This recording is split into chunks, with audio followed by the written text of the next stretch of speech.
Bonjour à tous, je suis reconnaissant que vous ayez pu être présents ce matin. Ce sera utile d'ouvrir la Bible avec moi. Et nous allons lire Marc 12, versets 38 à 44. Marc 12, versets 38 à 44.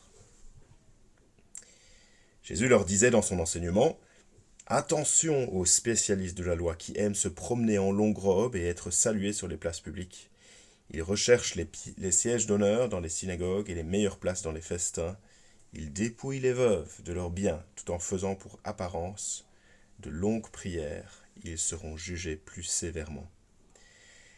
Jésus était assis vis-à-vis du tronc et regardait comment la foule y mettait de l'argent. De nombreux riches mettaient beaucoup. Une pauvre veuve vint aussi, elle y mit 2 petites pièces, une toute petite somme. Alors Jésus appela ses disciples et leur dit: Je vous le dis en vérité, cette pauvre veuve a donné plus que tous ceux qui ont mis dans le tronc, car tous ont pris de leur superflu pour mettre dans le tronc, tandis qu'elle, elle a mis de son nécessaire, tout ce qu'elle possédait, tout ce qu'elle avait pour vivre. Jusque-là la lecture. Donc, comme d'habitude, vous avez le feuillet pour pouvoir suivre les points de cette prédication. Merci de garder ouvert votre Bible à Marc 12. La question à laquelle nous allons nous attarder ce matin est la suivante. À quoi ressemble un véritable disciple de Jésus? Qu'est-ce que cela signifie d'être un disciple de Jésus? À quoi ça ressemble la vie d'un chrétien? Je pose cette question parce que c'est l'une des questions centrales des chapitres 11 et 12 de l'évangile de Marc. Et c'est une excellente question à se poser. Si vous êtes peut-être étudiant, ou alors vous êtes dans les premières années d'emploi rémunéré, qu'est-ce que ça signifie pour vous d'être à la fois chrétien et étudiant, ou chrétien et travailleur? Peut-être pour vous, la vie suit son cours, vous aimez le Seigneur et votre foi connaît des hauts et des bas, et c'est l'été, certains reviennent d'un camp où ont déjà servi, d'autres s'apprêtent à partir, d'autres profitent simplement d'un temps de repos et de vacances. Et cette période de l'été est une occasion propice pour prendre du recul et se demander: mais quelles sont mes priorités? Qu'est-ce que ça signifie pour moi de suivre Jésus pour l'année qui vient? Peut-être que vous êtes là ce matin et vous n'êtes pas encore certain de ce que vous croyez sur Christ, sur Jésus. Il y a des choses avec lesquelles vous êtes d'accord, peut-être gardez-vous encore certaines distances à ce stade, et vous ne savez pas si vous voulez découvrir ce que cela impliquerait de suivre Jésus. C'est la même question. Qu'est-ce que ça va impliquer de suivre Christ? Dans ces 2 chapitres, eh bien, Jésus est en train de dialoguer avec les responsables juifs de son époque, et presque tous ont déjà pris leur décision. Ils sont contre Jésus. Ils ne veulent pas de Jésus, qui les appelle, comme tout le monde, à se repentir de leurs péchés et à croire à la bonne nouvelle. Et juste avant notre lecture, au chapitre 12, on met au milieu du chapitre, il y avait un responsable juif, un scribe, un spécialiste de la loi de l'Ancien Testament, qui avait demandé à Jésus une question. Quel est le plus grand commandement? C'est assez proche finalement de notre grande question du jour. À quoi ressemble un véritable disciple de Jésus? Et Jésus avait répondu, regardez avec moi les versets 30 et 31. Tu aimeras le Seigneur ton Dieu de tout ton cœur, de toute ton âme, de toute ta pensée et de toute ta force. Et voici le deuxième, tu aimeras ton prochain comme toi-même. Être un disciple, donc, c'est aimer Dieu de tout son être. C'est aimer son prochain également. Et nous, on se pose cette question, mais comment faire cela? Comment aimer Dieu de tout son cœur? À quoi ça ressemble concrètement? Et la réponse d'aujourd'hui, de versets 38 à 44, c'est soyez comme la veuve. Soyez comme la veuve. C'est elle l'exemple, l'illustration, le modèle. Et donc, premier point, comme la veuve, donne tout à Dieu. Donne tout à Dieu. Être un véritable disciple de Jésus signifie qu'on donne tout ce qu'on a à Dieu. Et nous allons commencer avec les versets 41 à 44 qui se concentrent sur cette pauvre veuve. Et ce jour-là, Jésus se trouvait avec ses disciples dans le temple. Plus précisément, ils sont assis près du tronc, près du trésor. C'est l'endroit du temple où les gens déposaient leurs offrandes pour l'entretien du temple, j'imagine. Et imaginez la scène, Jésus assis dans ce magnifique temple, les disciples là à côté de lui. Beaucoup de gens viennent apportant leurs offrandes. Certains riches arrivent avec de grosses bourses d'argent et les vident bruyamment dans les troncs. Et en fait, nous lisons qu'il y en avait beaucoup ce jour-là. Beaucoup de riches donateurs. Et à chaque fois, les gens les remarquent. Et les disciples regardent la scène et on se tourne vers Jésus. Et peut-être qu'ils s'attendent à ce qu'il soit impressionné. C'est vrai que la Bible est remplie de bons exemples, et de mauvais exemples aussi. Et avant tout, Jésus est notre sauveur, le sauveur du monde. C'est lui qui nous délivre de nos péchés. Mais il est aussi présenté comme notre exemple. Nous sommes appelés à suivre ses traces. L'apôtre Paul aussi est un bon exemple pour nous. Il appelle les chrétiens à l'imiter comme lui-même imite Christ. Jésus donc, Paul et bien d'autres dans la Bible. Et dans ce texte, nous avons un bon exemple. Mais c'est quelqu'un qui n'est pas du tout attendu. Elle n'était pas impressionnante, loin de là. On ne connaît même pas son nom. Elle ne prononce aucune parole dans ce récit. Nous apprenons simplement qu'elle est une veuve. Et si elle est veuve, cela implique quelque chose d'évident. Au 1er siècle, une veuve faisait partie des personnes les plus vulnérables de la société. Peut-être qu'elle était dans une situation désespérée, sans défense. Certainement, elle devait dépendre des autres. À cette époque, il n'y avait pas d'aide sociale, les allocations que nous connaissons aujourd'hui. Elle avait été mariée, elle avait perdu son mari. Et peut-être avait-elle des enfants, ça on ne le sait pas. Mais maintenant, être veuve signifiait pour elle dépendre de la famille ou de ses amis pour ses besoins les plus élémentaires quotidiens. En fait, le texte nous dit quelque chose d'autre, qu'elle était pauvre. Elle était pauvre. Verset 42 et puis verset 43. Une pauvre veuve, nous lisons cela. Et donc elle possédait 2 petites pièces d'argent. Il est difficile d'en déterminer la valeur exacte à l'échelle d'aujourd'hui. En tout cas, c'est une somme très modeste. Nous le lisons. C'est une petite somme. Peut-être c'est 3-4 euros dans notre monnaie actuelle. 4 euros. Et il se peut également qu'elle faisait partie de ces veuves qui sont mentionnées au verset 40, maltraitées par les responsables religieux de l'époque. Verset 40, nous disons que ces scribes ou ces spécialistes de la loi dépouillaient les veuves de leurs biens, dévoraient les maisons des veuves. Qu'est-ce que ça signifie ? Probablement que les scribes parvenaient à mettre la main sur les derniers biens de certaines veuves. Quelque chose dans ce genre. Et bien sûr, c'est déplorable, c'est horrible.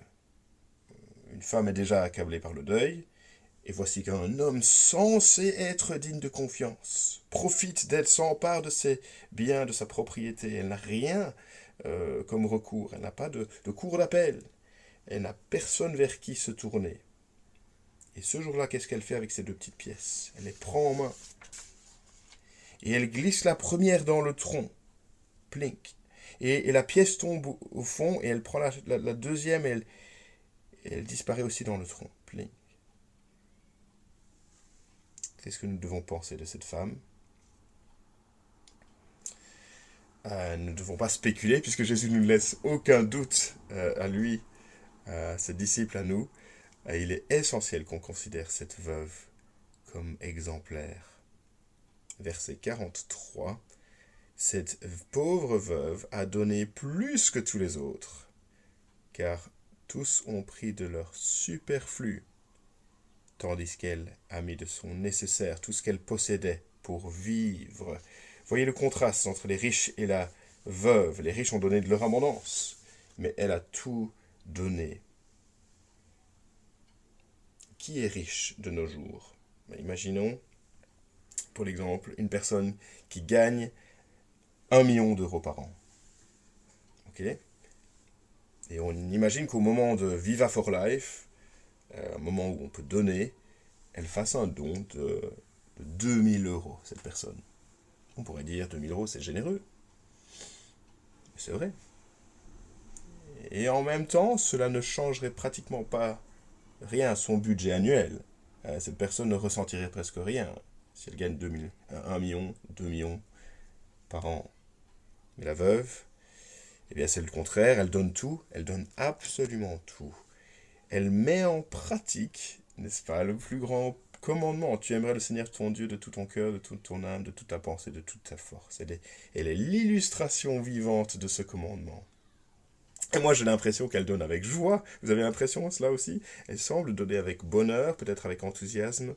Même, c'est une surprise, quand même. On comprendrait. Elle vient de perdre son mari. On comprendrait qu'elle soit blessée et qu'elle veuille s'accrocher au moindre centime qu'elle possède. Ça, Seigneur, tu ne me l'enlèveras pas. C'est pas du tout son attitude. C'est pas du tout son attitude. Elle donne à Dieu librement. Et si elle donne, c'est aussi parce qu'elle fait ce qui est juste, parce que le Seigneur Dieu est digne, infiniment digne. Tout à fait normal de tout donner à Dieu, car Dieu est le seul Dieu véritable et vivant.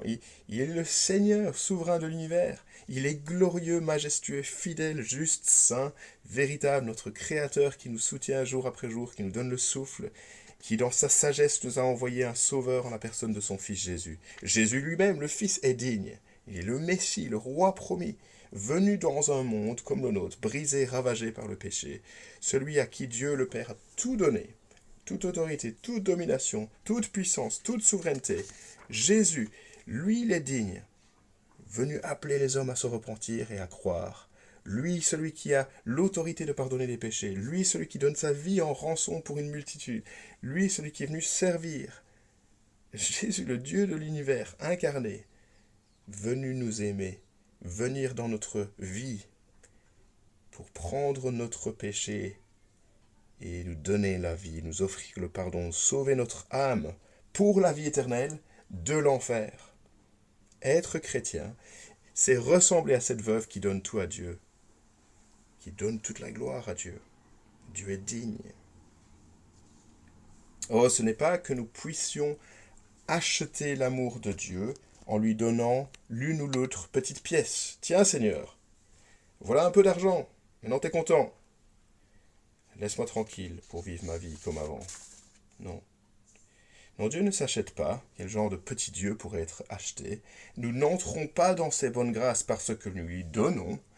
Nous lui rendons gloire parce qu'il nous a aimés le premier. Il nous a aimés d'un amour immense, un amour qui est venu jusqu'à nous alors que nous étions encore pécheurs.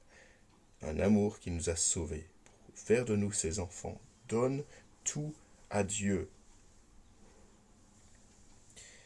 En regardant ce passage, je ne suis pas certain que cet épisode parle avant tout de nos finances. Ça ne parle pas avant tout de nos finances. Nous devons tout donner à Dieu. Bien sûr, cela inclut notre portefeuille, notre compte bancaire. Mais tout appartient à Dieu. C'est un texte qui nous parle plutôt d'une consécration pleine, entière. Toute notre vie appartient à Dieu. Et donc, si nous sommes tentés par moments de penser « Ah, ma vie est à moi », ça c'est à moi. Et puis, le dimanche, je peux consacrer 1 heure à Dieu, ça d'accord. Ce n'est pas l'attitude de cette veuve. Tes loisirs appartiennent à Dieu, tes projets d'avenir appartiennent à Dieu, tes vacances appartiennent à Dieu. Si certains se diraient encore « Ah d'accord, mais j'ai besoin de profiter un peu de ma vie, de prendre du temps pour moi, ensuite je servirai Dieu. » Qu'a fait la veuve? Non, chaque aspect de notre vie doit être vécu en reconnaissant que Jésus est Seigneur, que Jésus est mon Sauveur, il est Seigneur de mes études, de ma vie à la maison, de ma vie familiale, de ma vie professionnelle, de ma retraite. Ça change tout.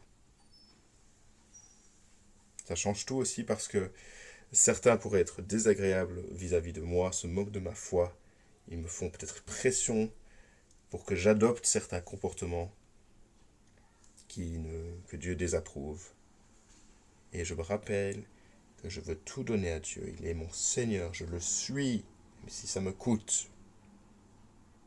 Peut-être je suis tenté de me livrer à certaines pratiques dont Dieu... je sais que Dieu déteste, que je sais que Dieu déteste.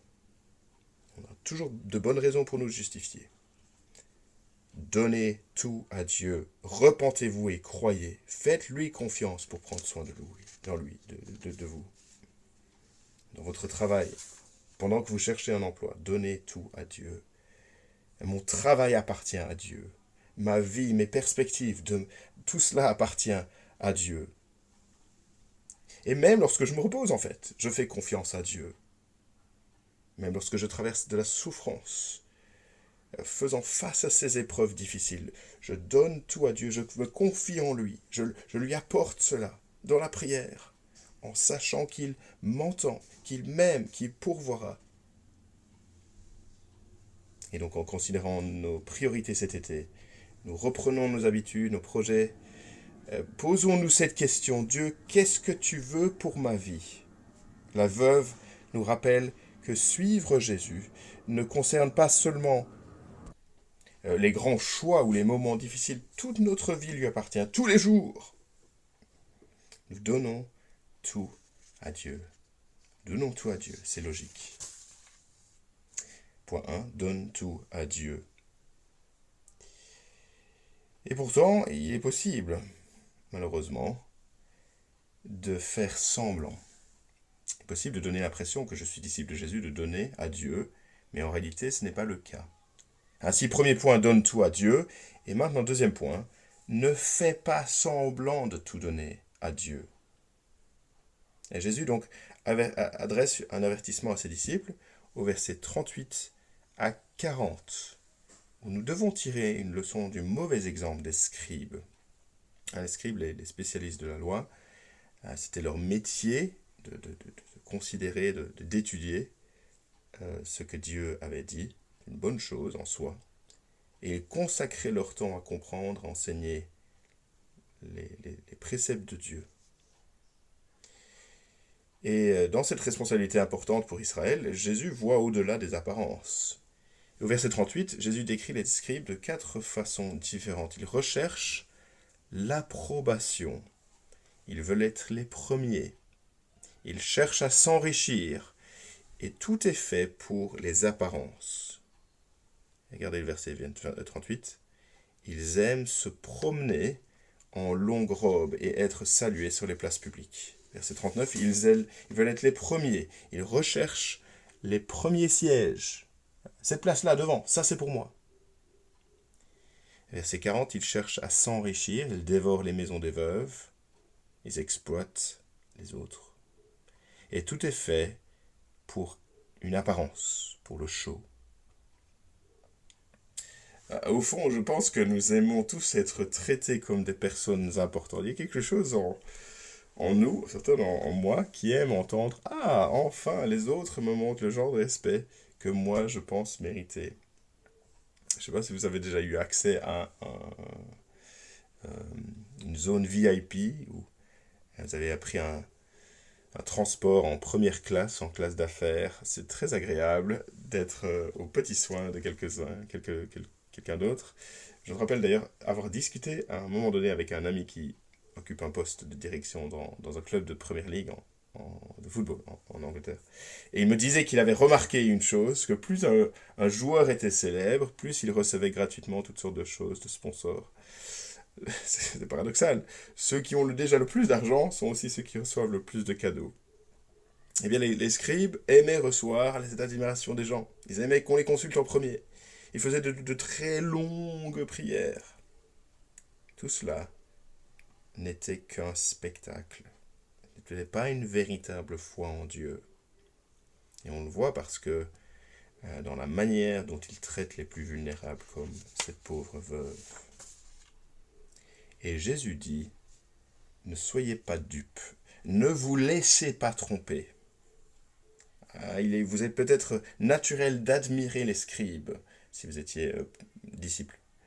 Ils avaient l'air tellement respectables et fidèles. Ils avaient cette apparence. Ils faisaient ce qu'il fallait faire, du moins en apparence. Ils disaient ce qu'il fallait dire. Ils priaient les bonnes prières. Mais, attention.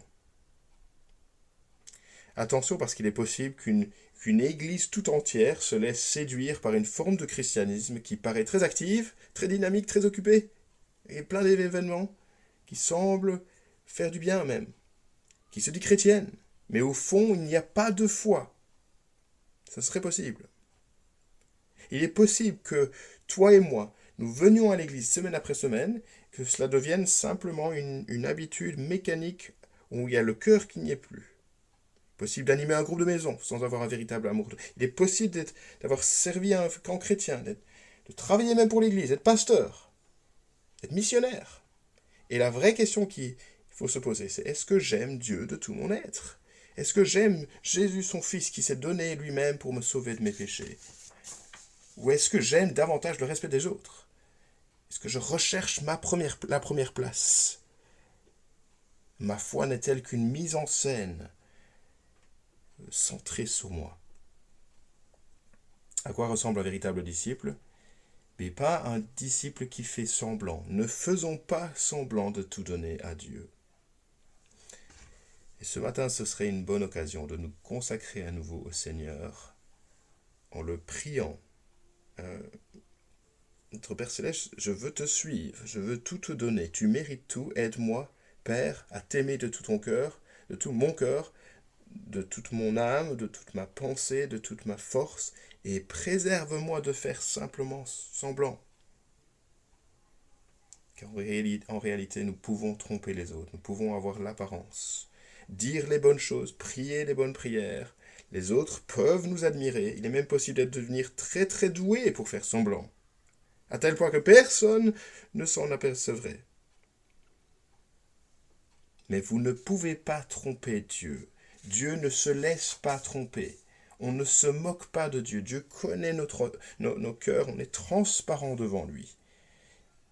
Et c'est précisément pour cela que Jésus dit que ceux qui font semblant seront finalement démasqués. Verset 40 à la fin du verset. Ils seront jugés plus sévèrement. Dieu voit cela. Ils recevront une condamnation sévère. Nous devons donc rester vigilants. Dans la pratique, cela ne signifie pas que nous devrions nous méfier de chaque chrétien ou de chaque église. T'es chrétien, mais est-ce que t'es vraiment chrétien? Non. Mais ne soyons pas si facilement impressionnés.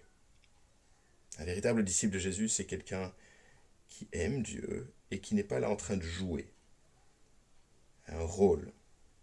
Il aime Dieu parce que Dieu a mis dans son cœur la conviction qu'il est pécheur, mais gracié, sauvé, pardonné. C'est un bon texte biblique pour nous, un bon message, alors que nous sommes au milieu de l'été, à un mois du début d'une nouvelle année académique. Une bonne occasion pour nous de réfléchir à nos motivations lorsque nous servirons l'année prochaine. Servir est une bonne chose, les besoins sont nombreux, quelle que soit l'église. Mais alors que tu te mets à servir et tu te sens tenté simplement de faire les choses par habitude, parce que tu l'as fait l'année passée, quand tu sers, est-ce qu'il y a un véritable amour pour Dieu dans ton cœur et un véritable amour pour les autres? Lorsque je sers, est-ce que je sers parce que je vois devant moi des hommes, des femmes, des enfants, des ados, créés à l'image de Dieu, que je veux les encourager et je veux les servir de manière pratique, je veux instruire les autres, je veux les encourager. Et donc si je sers, ce n'est pas pour moi, ce n'est pas pour préserver ma réputation, ce n'est pas pour que les responsables de l'Église aient une bonne opinion de moi. Je sers parce que toute ma vie appartient à Dieu. Il m'a sauvé, il est mon Seigneur, il est mon Dieu. Il se peut en ce moment que j'ai plus ou moins d'occasion de servir. Dieu connaît parfaitement les circonstances dans lesquelles tu te trouves. Il connaît tes responsabilités. Et cela lui convient. Donne tout à Dieu. Ne fais pas semblant. À quoi ressemble donc un véritable disciple de Jésus? C'est quelqu'un qui donne tout à Dieu, pas de manière superficielle, pas selon les apparences seulement, mais de tout son cœur. J'aime cette veuve, on la rencontrera dans la gloire un jour. Sa première préoccupation, c'est Dieu. Elle l'aime profondément. Elle lui fait confiance. Elle sait que sa vie est entre les mains sûres et capables de Dieu. Et donc peut-être qu'il y a quelqu'un ce matin qui est en train de se réfléchir à ça, à cette foi chrétienne. Est-ce que je viendrai à Christ ou pas? Est-ce que je pourrais remettre le contrôle de ma vie entre ses mains? Jésus, sachez-le, est toujours bon, fidèle, vrai, digne de confiance. Donnez-lui tout ce que vous êtes. Il en est entièrement digne. J'aimerais nous laisser simplement avec une question, peut-être vous pourriez la noter ou simplement y réfléchir cette semaine pour votre méditation biblique. Comment puis-je servir cette année compte tenu des occasions que Dieu m'a données? Encore une fois, comment puis-je servir cette année compte tenu des occasions que Dieu m'a données? Je vous invite à prier pour terminer. Notre Père Céleste, nous te remercions pour cet enseignement ce matin. Merci pour tout ce que tu fais pour nous attirer à Jésus-Christ, ton Fils, et nous amener à lui. Et nous te prions ce matin que tu puisses nous donner un cœur sincère, authentique, et que nous puissions nous consacrer à vouloir te servir pleinement parce que tu es digne, à faire comme cette veuve qui donne sa vie, qui se consacre, qui a compris la joie de se comprendre en relation avec toi. Et donc garde-nous cette semaine dans toutes nos occupations et nos mouvements, au nom de Jésus-Christ. Amen.